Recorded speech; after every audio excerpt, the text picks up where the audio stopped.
All right, well, let's get started, everyone, and we can just let people into the session as we go. Welcome. So this webinar today is to talk, obviously, about electronic music making in general. For those of you who don't know me, my name's Burrows. I work at WAM as the Audience Development Officer, and my friend and colleague Claire asked me to moderate this session today, which is lovely, and really happy to be here. I'm situated on Whadjuk Noongar land. And I'd like to pay my respects to the elders past, present and emerging of those people. Just going to run through a little bit of housekeeping about today's session before I introduce our guests to you. First of all, I think you will have had a little notification when you joined the session to say that this is being recorded. So just letting you know that if you do speak during the session or submit some questions, that will be recorded. And the only reason we do that is because generally we share the audio from these sessions with any WAM members who miss out on the sessions. And if you've got any issues at all around that, feel free to contact me or contact Claire or Honor. They're both in this session as well. Just let us know. In terms of the way the session's going to run, generally we ask people just to mute themselves, which you've all done already. Thank you for that. That's just so that we're not popping all over the screen if people are accidentally making noise or whatever. If you've got any questions that you'd like me to direct to our guests during the session, just head down to the chat function at the bottom there, and where it says to, if you can just select me from that list, Burrows, somewhere on there, and shoot me a question for the guests, and I'll relay that to them as quickly as I can in the session. And so I'll move on to introducing our expert guests today. We have Elise Reitze-Swensen, who's next to me there. I don't know if we're all in the same places, but anyway, Elise from Fields and WOMPP. Elise is also a university lecturer and really doing some amazing work, not only in terms of her own music, but in terms of mentoring, particularly young women in the industry in this space. So welcome, Elise. Thanks so much for joining us. And we also have Fletcher Ehlers on the other side of me there. I don't know if, it's the same for everybody, but Fletch, welcome. Fletcher's from SLUMBERJACK, recently moved back to Perth from LA, and of course a really fabulous musician and has a huge wealth of experience to share with us here. So it's a real pleasure to have you both in this session.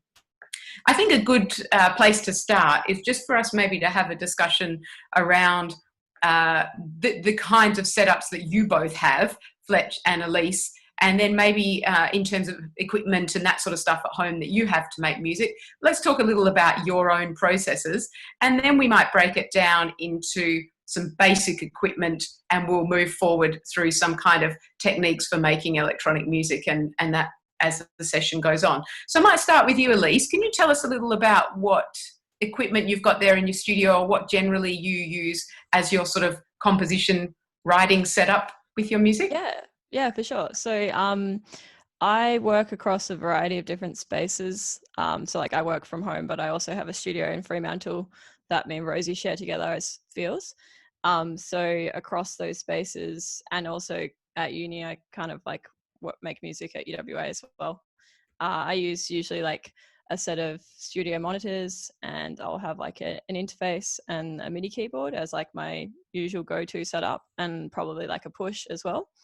And then like if I, want to utilize like additional equipment, I'll, maybe use like a synth, like an analog synth if I have access to it, or some sort of sampling as well, especially like in the field studio, because we have like a marimba and a xylophone and like a bunch of instruments you don't need, but we have. So yeah, I kind of like probably personally prefer to do as much as I can, like very much in the box. I find it like super creative to actually give yourself boundaries and to like set up, this is your regular process with boundaries, and then when you kind of like hit a wall, to maybe go further past that point. But yeah, in terms of like specific equipment, like at the moment, just like in this studio, I've got a Focusrite Scala 18i8, and I've got Yamaha HS8s in this room as well, if people want to know like specific equipment. I'm sure there's people who want to know that stuff. Just for those people who may not know, for any beginners we've got in the group, can you just explain what you mean by in the box? in the box as in like, well, the program I use to write music is Ableton Live. So like within Ableton Live, like in the computer, not necessarily relying on like going and recording a bunch of stuff. So obviously like, you know, if we're working with vocals or if I'm doing something with another performer, then yeah, recording. But otherwise, like I really love writing like just me by myself, relying on my computer. I feel like there's a lot you can do there. So yeah. And like definitely, you know, using plugins and stuff as well as just like a native like Ableton effects and devices as well. But I also love Max Live because I think there's heaps of free stuff, especially like maxlive.com, which is basically just like a community of people that make plugins. You can basically just go on there and like search for something. I don't know, like even just a word and a million different things come up. Like there's like, you know, a bouncing ball type of delay that like mirrors a bouncing ball or something, just like lots of really fun stuff. So yeah, awesome. Yeah. So I reckon we can definitely make some notes, and I usually keep some notes during these sessions as well, for some little tips for people, you know, particularly around those kind of things, when you are making electronic music, things that you could Google search, you know, or look up, or free things you can find that can sort of help the process. Just out of interest, for you personally, do you mainly write by yourself, or how does it work with your collaborative process with Rosie? So it really depends. Like definitely like between me and Rosie as a collaborative duo, like I've always been more focused on composition. Rosie's always been more focused on performance. Like I studied composition at uni and she studied performance. So I definitely like feel like that's where my passion lies in writing. So I'm often like just as a daily practice, just writing music for the sake of it. And some of that will get used as feels, which I might go to Rosie and be like, what do you think of this? And then, you know, we'll maybe sit and do a bit of collaborative work with it. Other times it's a track that's just like already ready to go and we kind of workshop that as a feels live track. So it really depends like on the tracks, but also I write like a lot of other music outside of feels as well. So yeah, like I just wrote a piece of bass clarinet, which is like awesome, kind of fun. Yeah. It's still got electronics in it, but it's definitely like you wouldn't hear it and go like, oh yeah, feels, you know. Very, like angry sounding. Yeah, that's angry. Yeah. I love it. That's great. Excellent. Let's move over to you there, Fletch. So you've just moved back from LA, and did you have to bring a whole stack of equipment back with you, or how did that all work with all your music gear? No, so basically the way we've set up our writing process is to just be very mobile because, well, not this year obviously, but in the past we've been very much traveling around. I spent a good amount of time with just a suitcase of belongings, and that was all I had. And that was when we were touring America and tour bus and sort of very transitionary. So we kind of set things up to be, again, very in the box. We have a few synthesizers which we bought. We actually bought them to use on stage for the live show, but we have them set up in the studio as well, just to play around with. But if I'm being honest, I actually don't think we've ever released a song that has any synth that we've recorded in it. So everything's done on VSTs. So for those that don't know, that's software synthesizers. Or, you know, if we have used synth stuff, we have like a little OP1, Teenage Engineering OP1 synth. We've used that in the past and then sort of replace those sounds, you know, use it to get creative and be tactile and fun. But generally you will find that we will replace those sounds afterwards in the master, because for whatever reason, whatever comes out of the synth just doesn't hit quite right, or it's not powerful enough or whatever. So everything's literally just on our computer, and I don't make music at home. I did that for the last 6 years, and especially when I was living in LA, I found it very difficult to get out of music writing mode, and I just constantly found myself feeling like I had to be at the computer, tinkering, doing something, and it wasn't. It was good for a while, and then it became kind of unhealthy. So now I have a studio separate from my house here in Perth, which I'll go to probably 3 times a week, and spend 4 or 5 hours there. And then when I'm at home, I can do a little bit of stuff on headphones, but I don't have a studio set up at home. And I've found that to be very productive this year, having that sort of separation between now it's time to be creative and work and punch it out. And then I can go home and know that I can relax and not have to constantly think about it all night. And the studio setup itself is very basic. I really am not a believer in having crazy sound cards. I'd plug out of my laptop if I didn't need to have a volume knob. It's literally the only reason I have a sound card, and for recording a few synth things every now and again. But I really don't think that anyone's ears are good enough to spend $2,000 on an audio interface and be able to tell the difference in sound if that's really what they're buying it for. So we got like a Scarlett 6-channel thing, which we plug a few synths in, and Rocket 8s, because I went through a period where I thought they were only for dubstep producers, and then my friend had them in LA, and they just bang, and they sound really good, and they're very colored, which means they're not a clinical, accurate representation of what the sound really is. But if anything, the most important thing to me is that it feels awesome when you're writing music, and it sounds great. And I've got a mixing engineer or a mastering engineer. They can have the proper thing. I want to feel great and have it pump when I'm in the studio. And that makes total sense. Yeah. Rocket 8s with cool yellow cones. And funnily enough, I've got Rocket 5s in front of me, little ones. Yeah, I was gonna say, like, Rocket 8s and like HS 8s and stuff, like there's a reason why they're so popular. Like they're actually, and also if you are mixing and you can get mixers to sound good on them, like you're set basically, because then it's going to sound like even better on any other speaker as well. So we used to have event opals, which they felt like Batmobiles, they looked like Batmobiles, and I love them, and I would get them back, but they're not making any more in Australia. And I think we sold we bought the last ever pair in Australia, and we sold them on Gumtree when we left. So I was a bit sad about that. And I guess it's like anything with audio kind of stuff, becoming familiar with your equipment and the sort of the idiosyncrasies and stuff of your setup and what it sounds like, something that happens over time anyway, isn't it? So you'd be really so familiar with those Rocket 8s that you know exactly how they sound, which is, the best kind of scenario with gear, obviously.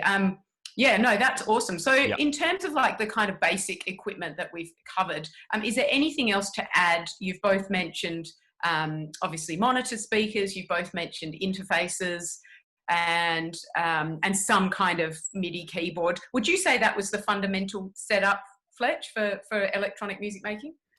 Yeah, look, you don't even need a MIDI keyboard, to be honest. But I think it's nice just to have it there as a visual representation of the notes, especially if you're not a pianist and you're not super familiar with music theory. I think it's really nice just to have the tactile keys there. You can really sort of see how it's laid out and not just become accustomed to that piano roll kind of look. But yeah, really, at its core, a laptop and headphones is what you need. And then everything else is a bonus. I just realized neither of us actually said the word computer or laptop. But actually on that note, also the amount of RAM actually is important. Like the amount of RAM your computer has. Like I've got 32 at the moment, and I've like worked on computers that have less, and I notice significant differences like when you're working with especially if you're working with a lot of plugins and stuff like that. So yeah, that's a really, really good tip. Let's talk a little about, I'm going to come back to you, Martina, actually there with that question. We might just keep going on this kind of track at the moment, and then we might talk a little more about the sort of music theory stuff later on. But I haven't forgotten you, Martina. We've got that question there. In terms of the compositional or kind of creative process itself, Elise, you talked a little bit about how you go about that. Is there anything you want to add yourself? Particularly, I'm interested in terms of how you introduce variation, or allow for things like kind of accidents or serendipity, or that kind of stuff in your composition. How do you mix it up so you don't sit down every time and make something then you feel like you're doing the same thing over and over? Yeah, that's the tricky question. That's the balance. I don't know. Like, I think when I did composition, like studied it through uni, one of the things that I took away as the most important for me personally was to do with process music. And it was mostly like the concepts were simple, especially like composers like Steve Reich, like where you just basically like focusing especially on like rhythm processes. So say like, you know, you have a pattern that's made up of like 8 notes, and like every time that pattern repeats after 4 times, you add an additional note to the pattern, and going on so on, you know. So that's your process. So I found that like I took away a lot from that, and I do a lot of that in my own writing, which sounds like really mathematical and dry, but it's really fun. It's still like an experimentation. So I think like sometimes, I don't know, like your question about, how do you make sure it doesn't sound like the same each time? I think you definitely can have like go-to processes, but then the elements that are undefined are the thing that make, you know, makes it different each time. So like, as in, if you have like 3 set processes that you know you're going to use just to get the ball rolling, that doesn't mean that the sound design will be the same, or the effects that you choose will be the same, or, you know, the chord, like the harmony that you choose will be the same either. So that's already like a variety of different, you know, uncontrolled, more improvised ideas there. And I think with something like electronic music, there's just like, it's limitless, the options. And I think like the place that people seem to struggle the most with is like kind of being overwhelmed by the options and not giving themselves any boundaries, and just getting like all these like great ideas, but like maybe there's no cohesiveness to them, or like connecting between different parts of their tracks and stuff. So yeah, I think like process can be really useful, and like whatever that is for each person, it's going to be dependent on what their interests are, like, you know, whether that be rhythm or harmony or effects processing. Like it could be so many different things. No, that's excellent. Yep. Tim concurs. Great advice. That's excellent. Fletch, when you sort of sit down to write, have you already sort of got some idea of what you're going to do in your head, or is the process sort of developed organically through the sort of electronic medium? Like you sit down and start playing with something?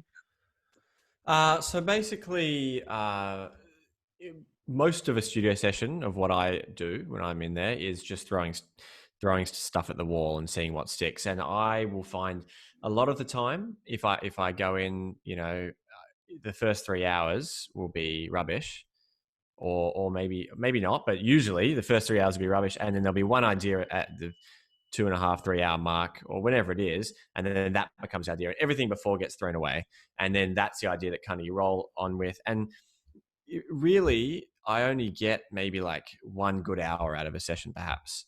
We know I'm talking in terms of creating. If you're doing something like mixing, or, you know, fine tuning an idea that's already there, you know, you can sit down and really, you know what you're doing, so you can do that for a few hours at a time. But in terms of creating, I'll sort of get on a roll, and you hit one idea, and then maybe roll with that for an hour, maybe 2, and then you sort of be like, okay, I'm done. That's the session. I've got my idea.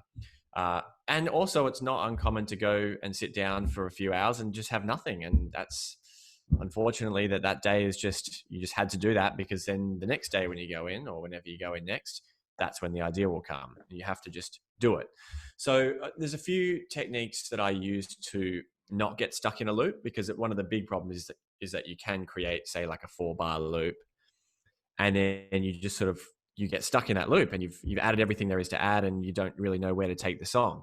So one thing I do is I'll build an idea like that, and then you sort of just select the time, duplicate it to a new section, and maybe only take like the drums and the synth, and then try and build a new idea. And just this constant A, and then you have a B version, and then you duplicate that and make a C version. And it doesn't have to be cohesive. It doesn't have to flow. All that stuff can come later. It just, use similar sort of sounds that you already have, and make like a different version of what you just made, and then a different one and a different one. And then once you have a few of them, then you can sort of work out how you might blend them together or make an arrangement out of it. But I think a lot of people try and make an idea and go, oh, well, this is the drop, and now I have to write the build up, and now I have to write the intro. It's, well, no, just write 10 different sort of similar drops, and then maybe one of them will become the intro, or one of them will become the breakdown, or whatever that is. Another technique is when I'm writing melodies, I find that my mind tends to go towards certain notes. So when there's, you know, 2 notes that follow each other, my head really wants to go towards that 3rd note, because that's where it leads in my head. but there is obviously a huge choice of places you can go. So I tend to write a melody and then go, I really felt that note there is the one where I wanted it to go there. I'm going to go somewhere where I wouldn't have gone. And then that kind of leads you in a different direction. And you just sort of, you force yourself to hit the notes that wasn't your first thought. Because I think a lot of the time people just put down what comes to their head first, and then that's how you end up in those grooves. Because your brain, everyone has it, and you hear it in everyone's music. The types of melodies they tend to choose fall into like a group of melodies and a group of emotions and feelings. So just deliberately go. I really felt like I wanted that note to be there. Let's move it somewhere else, and then see where that leads it. And I'm sure there's a bunch of other techniques, just throwing hundreds of plugins on and seeing what weird sounds come out that might be inspiring. There's lots of different techniques, but those 2 or 3 there are, I think another one that can be useful if like you're starting out with an idea and you've written like a lot and you've like overcooked it, maybe you've gotten to like some really busy point, is to like then just go the opposite direction and to carve out parts of your idea. So like to go, okay, this is where I want to get to. How am I going to get there? By, say you've got like a melody that's super busy, or a chord, like a chord pattern that's really rhythmic. And then you can just go through and just literally like select, if it's in MIDI, you could select different notes and like deactivate them. Or you could go through, if it's audio, and you could slice out different bits and like turn the audio off, like to cut out the sample. And sometimes that ends up like kind of writing the track for you. If you like, you've already come up with the idea, and you just need to know how to get there. And I think like often, especially when people first start out with like writing production, there's always this like, I don't know, urgency to go like, okay, this idea's done, like what's next? And like when you hear a lot of really great music, it's often 2 or 3 like solid ideas that have been properly like developed and actually given the time and patience that those ideas deserve. And I think like to do that actually does take time and patience and a lot of experimentation. And I think that like the times that I've been happiest with something that I've written, I definitely haven't gone into a session going, I'm going to write a track. I've actually just gone in being like, I'm going to practice writing music. I'm going to experiment. And then that's usually when it turns out to be something really good. I think like sometimes the pressure of like, I'm going to write a piece of music can actually like, depending on the person, can have like a bit of an opposite effect and kind of create this pressure. So yeah, I think like you definitely want to have some patience for exploring where an idea can go. And like, especially with electronic music, because there's just so many options. Like even if you think an idea is like completely done, you could try putting that on a different instrument that's like completely different to what it was to begin with. You could filter it really differently and add like some sort of effect that makes it almost unrecognizable from the original. And then you've developed that idea past where you thought it ended. So yeah. Well, you're not going to write a track in a day, right? So that's a really good piece of advice, is don't go in thinking that you're going to write a track. I really like that. You're just going to write an idea. And just to add on to what Elise said, I think one of the hardest things for people is to throw away their own work. When you come up with an idea and it's in your song, it can be really difficult to go, you know what, I'm going to get rid of that, because you worked on it and you liked it and you enjoyed it. And me and Morgan have this problem a lot, because we always write 2 people's worth of ideas into one song. And then we have to go through and go, well, that's got to go, that's got to go.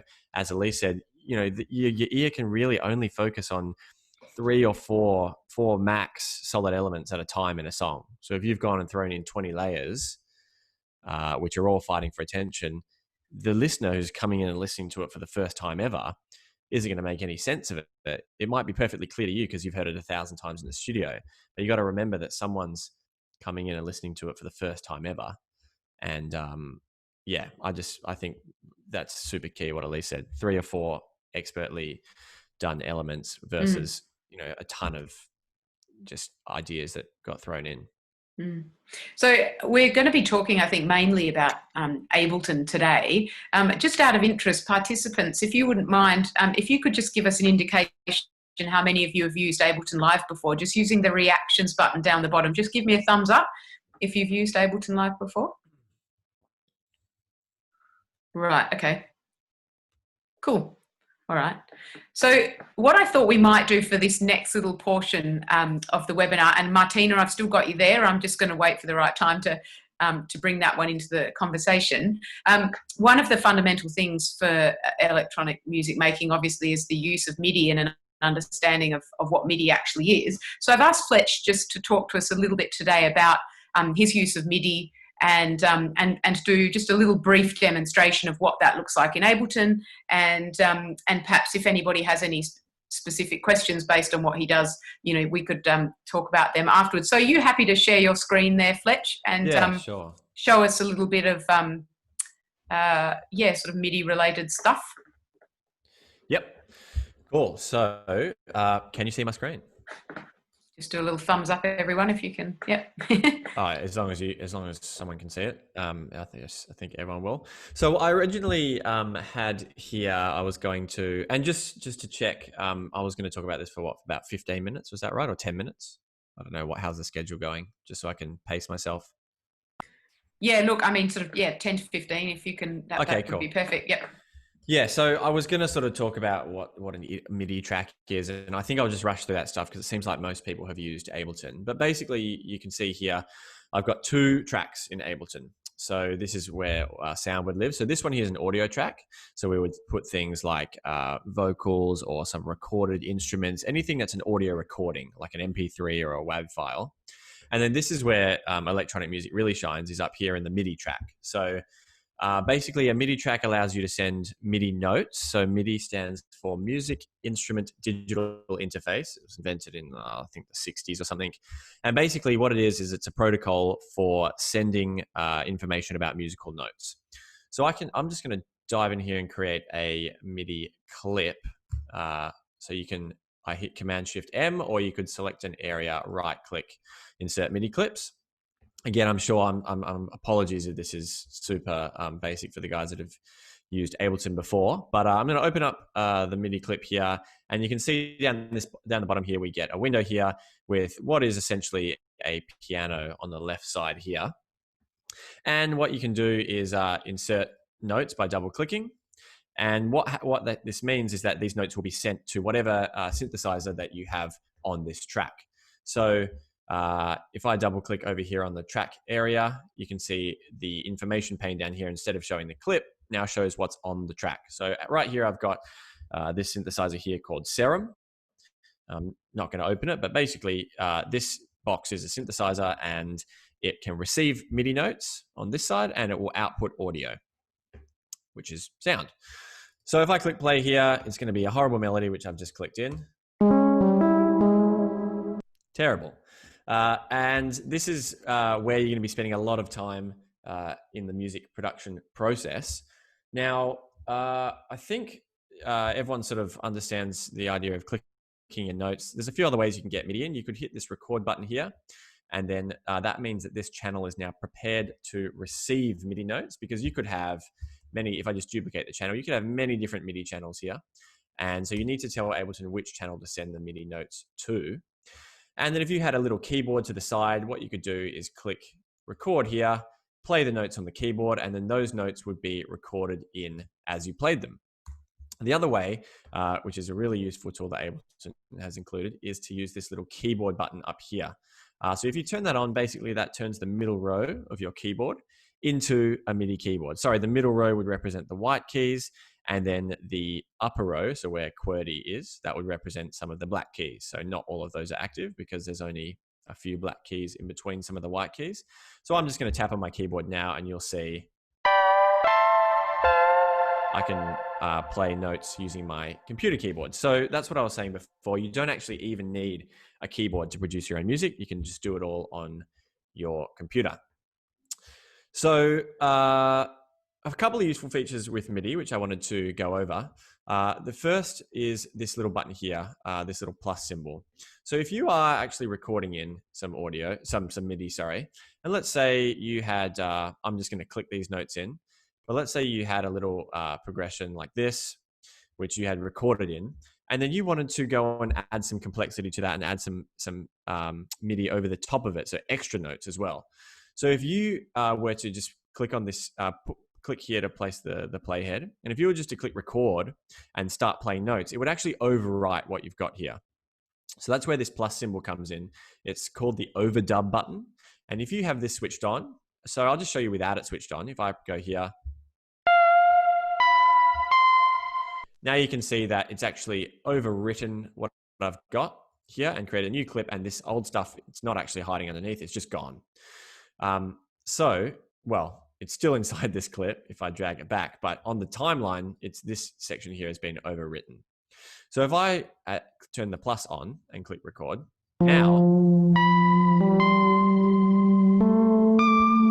now you can see it's actually gone over the top, and I've gotten, I have both those notes still available. So it can be really cool to, if you're not super proficient in playing, you can record each of your notes one at a time and keep going over the top of yourself. If you set up a little loop here and turned on record. So I just selected that and hit Command L, or I click on the looping button up here. You can keep recording over the top of yourself and adding complexity to your MIDI clips by going back over and over again. The other really useful tool that Ableton has included is this little button here. So I'm not actually sure why it's not allowing me to click it, but I think it's because there's nothing to record. So what this is called, I don't know what it's called Capture. I didn't know the actual name, but I've got this little down here. I've got this little info pane turned on. That's actually really good if you're a beginner as well, just to switch this little info pane using the arrow here. So anytime you hover over a button, it'll tell you what it does. So basically, if you have a whole track going and let's say you had a drum loop here, and let me actually just get a drum loop, something basic. I'm just searching in my library here. So, okay. So let's just say I had a little drum loop going here, and then I've got this section of the timeline looped. I'm going to make it a little bit shorter here, and you just click play, and then you just have the MIDI track here armed, ready to go. So that means this is on, and you're just jamming away, playing some stuff. You're not recording anything. Ableton is actually recording that in the background, and if you were to click this little button here, it would save that recording. So. Sorry, I'll explain. I'll show you how that looks. Now, unfortunately, I've got a lot of delay because the audio is going through Zoom. So none of this is going to be in time or very good at all, but you should get the idea.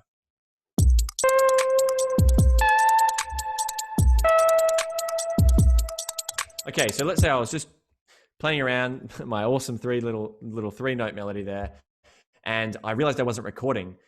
Luckily, Ableton has this feature here. If I just click on this button, it was recording in the background, and lo and behold, there are those three notes. I can expand this clip out, and all my stuff was saved. So that's really cool if you just want to play your drum loop and just jam over the top on a keyboard or on whatever. And then if you weren't recording, you can just hit this button here, and it will have been secretly recording in the background. Super handy. Another couple of features about MIDI notes. There is a ton of other data that comes along with MIDI. So not just the note. So you can see this is C, A, E. These are notes on the keyboard. Other data that this kind of goes hand in hand with MIDI are things like pitch bend, velocity, modulation. So I'll explain what these are. So basically, if you look at any MIDI keyboard, I'm sure some of you probably have one in front of you now. Usually on the left-hand side, there'll be two wheels. One of those wheels will be your pitch bend. So what that means is you can actually it's kind of like on a guitar, if you were to like stretch the string, pull the string down, or use the wah, it kind of changes the pitch of the note, and that can be accessed by opening up the envelopes panel. So right now here we're looking at the notes panel. By default, the envelopes is closed, but if you come down here and click on this little button, it opens up the envelopes. Now, unfortunately, I don't think this is the greatest interface. It's kind of confusing for beginners because it's hidden by default at the start, and this is actually fixed in Live 11, and they have a much better interface. But if I open the envelopes here, and I can go into what envelope I'm controlling. If you click here on the MIDI controls, you can see all these different parameters are able to be sent via MIDI. Most of them are empty, but there's a bunch of channels open. We want to play with the pitch bend. So I can go in here and actually add some information here just by clicking and dragging around the points.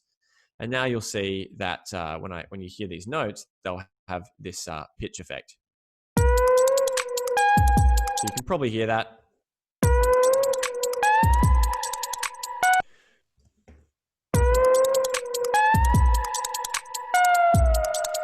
So that's pitch bend. There's other controls like modulation. It can be really useful for synthesizers that allow you to control things with the modulation. So like string synthesizers where you can really add some expression to the strings. The sustain pedal is also in here somewhere. I think it's number 50 something, the sustain pedal. So that means that will actually record if you have a pedal plugged into your keyboard, it'll actually record when the sustain pedal is pressed down. Again, all this information is just like the MIDI notes. All this information is just passed to the synthesizer. So it really depends on if the synthesizer does anything with that information.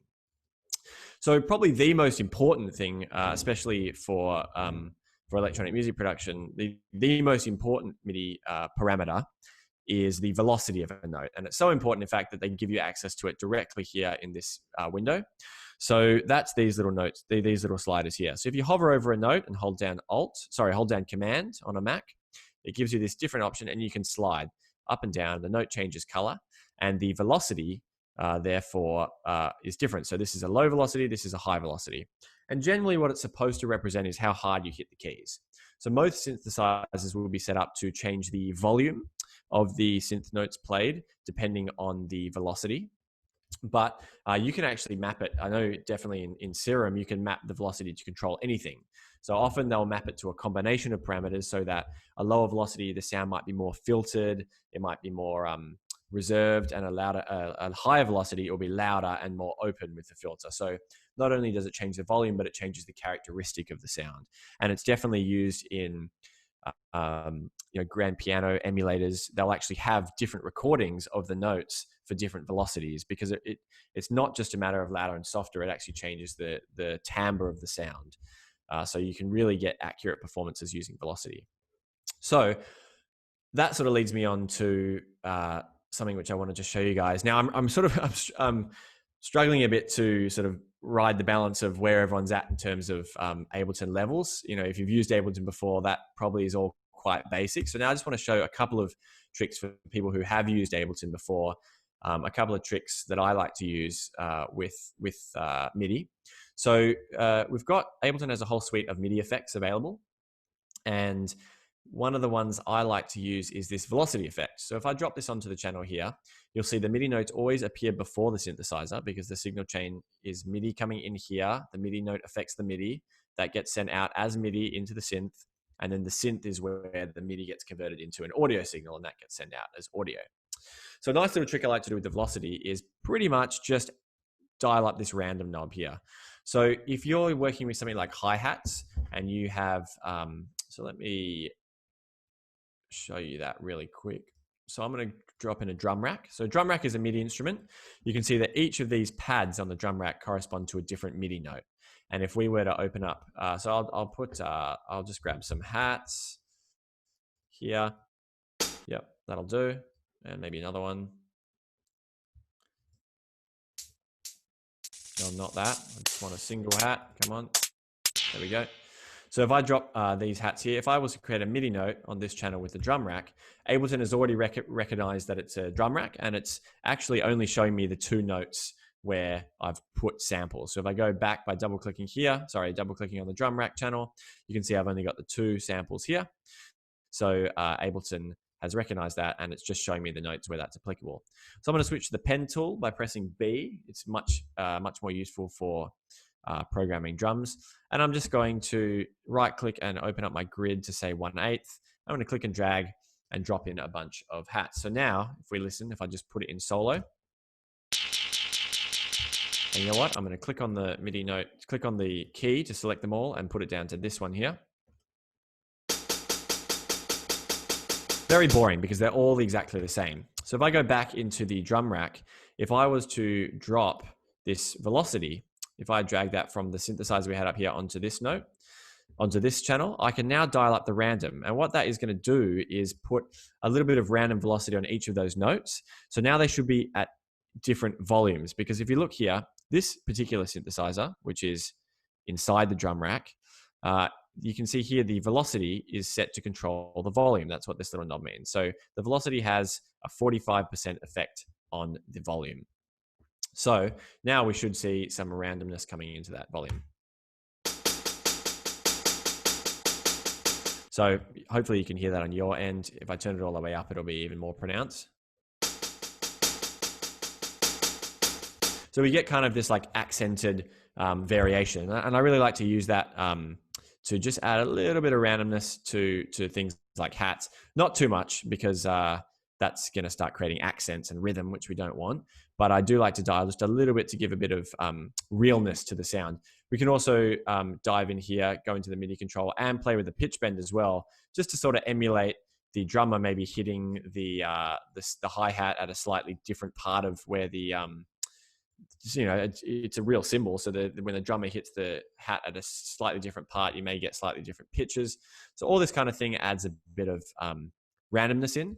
And then one last trick I like to use is if you go down here to your user library and open up the groove section, it will be empty apparently.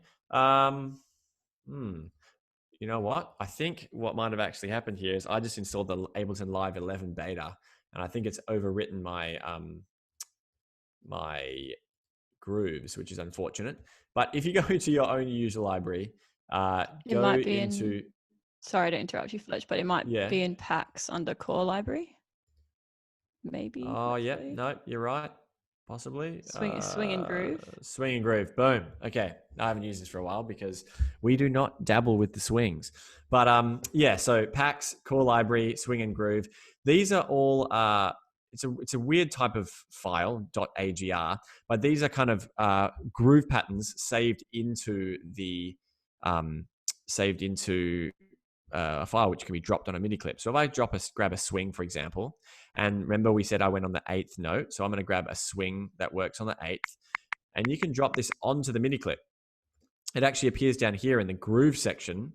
There's a swing, and what that's doing behind the scenes is changing the positioning of these notes and also the velocity. I know the swings don't change the velocity, but some of these other grooves up here actually affect the velocity as well. And it's going to add a bit of life and groove to your MIDI notes. So if we play this now. Okay, now that pitch bend sounds a little bit comical because it's too much. But you can hear how it's changing if I turn the groove off. Groove on. You get that swing, da da da da da da da. And you can, if I switch back to the notes view, you can actually see what it's doing. If I click commit, it's going to actually apply this groove to the notes themselves. So you'll see what it's doing. It's just shifted this every second note back a little bit in time. So you get that swung sound. If you grab some of these other ones, such as like MPC, it might actually affect, if I click commit, you can see it's actually potentially affected the velocity. No, it hasn't. That's a shame. But some of them do affect the velocity. So you can actually right click on a drum loop here. You could actually click extract groove. And if you extract that groove, it's going to read the drum loop, get a feel for the groove and save it to one of these files. And then you can go and apply that to a drum rack, which you've made yourself to try and emulate the same kind of groove in that sample. And that will do me for MIDI. I hope that was a nice couple of tips. So hopefully some people will learn some things there. Yeah. That's awesome. Thank you so much, Fletch. That's really brilliant. I'm sure everybody got something out of that. And it's always good, even if you have done things, just to have refreshers and that kind of stuff anyway. So yeah, but that was brilliant and very well explained. So thank you so much. I'm so impressed with how much you got through. Wow. I didn't. It was speed. It was I know, awesome. I'm trying to awesome. not be too basic for the people who've used No, Ableton it was before. perfect ramp. It was the perfect ramp of like, that was awesome. Yeah, no, very, very impressive. Yeah, excellent. So what we might do, Elise, just for the sort of remainder of the session, and we'll try and fit in a little bit of question time at the end. But Elise, I would love you to sort of talk to Ableton's session view maybe a little bit, and some other kind of compositional techniques. Elise, you also happen to be a certified Ableton trainer. And with you and Fletcher, I know we've got a huge amount of expertise. So if there's anything in particular you want to cover that's different from what I've just suggested, go for it. Yeah, for sure. Do we have enough time? Sorry, I don't want to like jump in if we've only got like a couple of minutes. Well, I mean, we'll see how everybody's going. Yeah, because obviously, like, you know, if there's questions and people want to ask Fletcher things and a couple of different questions about like live sets and stuff, more than happy to do that as well. Obviously, I think you might have frozen on my end. Someone's frozen. Hi everyone, Claire from WAM. I'm just jumping in. Yeah. Emma's Emma's frozen, yeah. Screen unfreezes. Yeah, it's fine, completely fine to go over a few minutes. It's just up to you guys how much you kind of want to speak on. Obviously, we don't want to go too much over, but I think just jump in, and Em will be back with us in a minute, I'm sure. Yeah, cool. Well, yeah, I wouldn't mind having a bit of a chat about live setup, maybe, just because I don't know, like we didn't really get to talking about that. And Fletch, I know you have like an awesome live setup as well. Do you feel like comfortable talking a little bit about like how you design your live set and like what what goes into that? Yeah. Did you want to go through yours, or did you? Oh, yeah, I can talk about mine for sure. Because I know like a lot of people, like especially in using like something like Ableton, I know a lot of people like come in, they've written all their music, and then they're like, okay, now I want to play live, and they're not sure how to like transition across to that. And I mean, one of the things that's biggest for me, I don't know if you guys approach it in a similar way, but doing like instrument racks and moving between like having all my instrument changes like automated in an instrument rack. Yeah, is that what you guys use as your method? So we do there's many ways to do a live set, obviously.